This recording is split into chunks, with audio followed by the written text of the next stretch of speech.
उनकी बिल्कुल शहादत के ऊपर बिल्कुल। भी और क्वेश्चन देखिए मार्क देखिए लगाया पाकिस्तान जाता है। वाले इस बयान पर यूपी के सीएम योगी आदित्यनाथ ने भी हमला बोल दिया है। अखिलेश के पाकिस्तान वाले बयान पर योगी आदित्यनाथ का बड़ा हमला। उन्हें पाकिस्तान दुश्मन नहीं लगता, जिन्ना दोस्त नजर आता है, ये कहा है योगी आदित्यनाथ ने। उनकी शिक्षा, दीक्षा और दृष्टि पर क्या ही कहा जाए। खुद को समाजवादी कहते हैं, इनकी नस नस में तमंचावाद दौड़ रहा है। ये कहते हुए देखिए योगी आदित्यनाथ ने भी हमला बोल दिया है अखिलेश यादव के इस पाकिस्तान वाले बयान पर।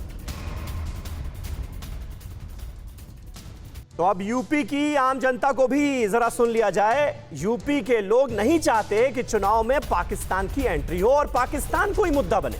यूपी के लोगों ने कहा पार्टियों के पास मुद्दे नहीं बचे। यूपी के लोगों ने कहा महंगाई, बेरोजगारी, ये सारे मुद्दे जो हैं ये चुनाव में सबसे बड़े मुद्दे होने चाहिए। क्या 70 साल बाद भी हम जिन्ना पाकिस्तान करते रहेंगे? ये सवाल पूछ रही है आम जनता, आम वोटर, और इस पर भी पार्टियों को गौर करना होगा। आज प्रदेश में अनेक पार्टियां जो सरकार में रह चुकी हैं, अपनी नाकामियों को छुपाने के लिए देश को छोड़ विदेश की बात कर रहे हैं। देश के अंदर की समस्याओं को नज़रअंदाज करते हुए वो लोगों को उलझाने का कार्य कर रहे हैं। ये राजनीतिक पार्टियां हैं जो है, और मुद्दा ना मिलने की वजह से ही ये जिन्ना पाकिस्तान जो है, और जो कि मुद्दा होना चाहिए जो है, ये कोरोना, बेरोजगारी, तमाम महंगाई, भ्रष्टाचार, ये होना चाहिए। और ये डाइवर्ट करने के लिए जिन्ना पाकिस्तान जो है लाया गया है। इलेक्शन का मुद्दा तो विकास ही होना चाहिए।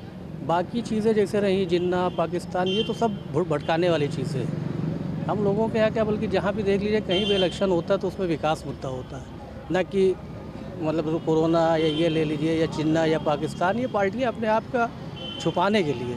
क्या 70 साल बाद देश में जिन्ना ही मुद्दा बने रहेंगे, पाकिस्तान मुद्दा बने रहेंगे? क्या प्रदेश की ज्वलंत समस्या पाकिस्तान है?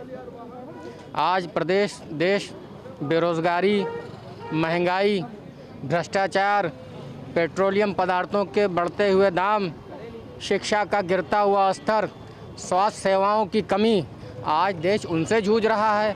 अपने नाकामियों को छिपाने के लिए वो मुद्दों को दूसरी राह दिखा रहे हैं।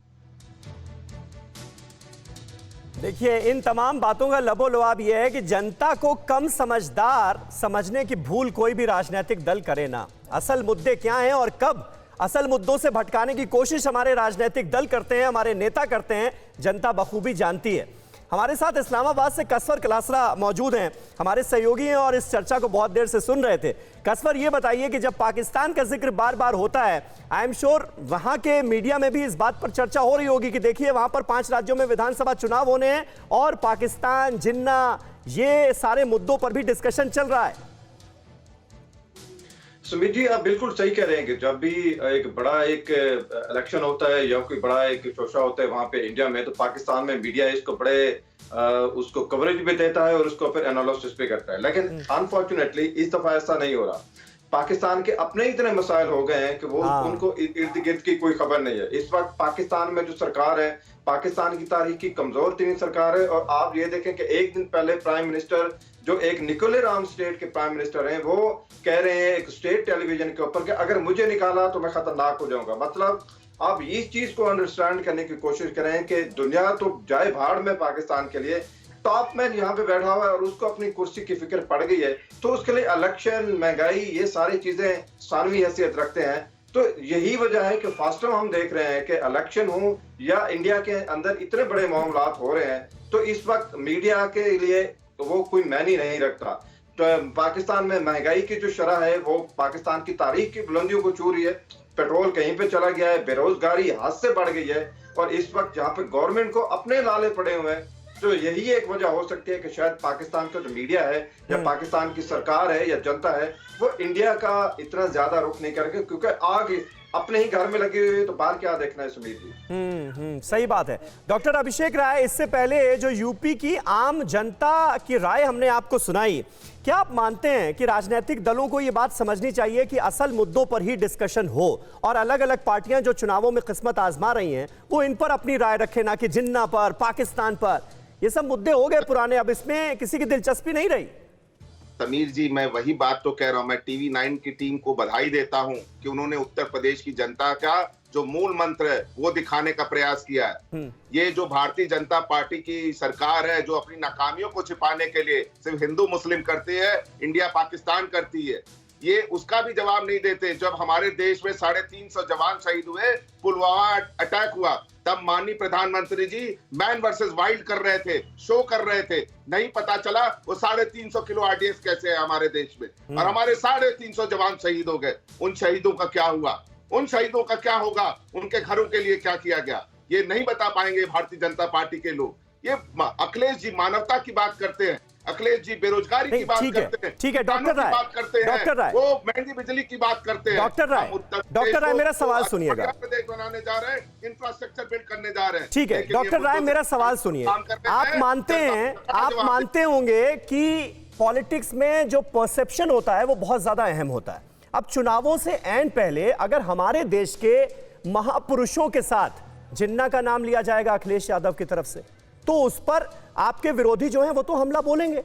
अगर आप ये कहेंगे कि नहीं नहीं जी पाकिस्तान तो हमारा राजनीतिक दुश्मन है, असल दुश्मन चीन है, तो आप कैसे बच सकते हैं? परसेप्शन की लड़ाई में इसका जवाब देना मुश्किल हो जाएगा। ये मानते हैं या नहीं मानते? उसको मैं बधाई देता हूं कि उन्होंने जनता की आवाज पहुंचाई है जनता के सामने। जनता आज किस चीज से परेशान है? वो बेरोजगारी से परेशान है, महंगी बिजली से परेशान है। तो उन्हीं मुद्दों पर रहिए ना, उन्हीं मुद्दों पर रहिए ना शादाब चौहान। फिर क्या मुद्दों की कमी है जिसकी वजह से पाकिस्तान और जिन्ना को बीच में लाया जाता है? मैं आपको और TV9 को बधाई देता हूं कि अखिलेश यादव और समाजवादी पार्टी को यह पॉइंट आउट कर रहे हैं कि आज जो उनको मुद्दे होने चाहिए थे वो नहीं है। और उसका कारण जानते हैं समीर भाई, जब से मोर्चा बना है सामाजिक परिवर्तन संयुक्त मोर्चा, इन्होंने तो मुसलमानों को और पिछड़ों को राजनीतिक हिस्सेदारी दी नहीं। जब से वो मोर्चा बना है, ये वोट के लालच में बौखला करके ये बातें कर रहे हैं। ये सोचते हैं जिन्ना का नाम लेने से मुसलमान वोट कर देगा, नहीं करेगा।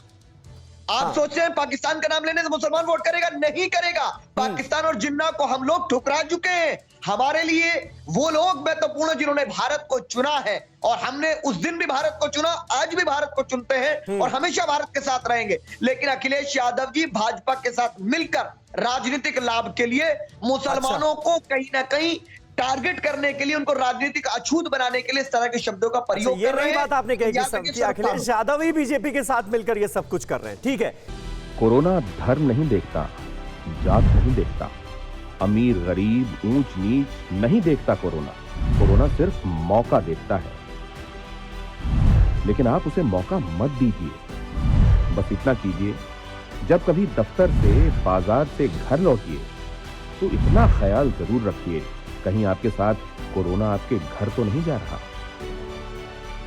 भूलिए मत, कोरोना अभी जिंदा है।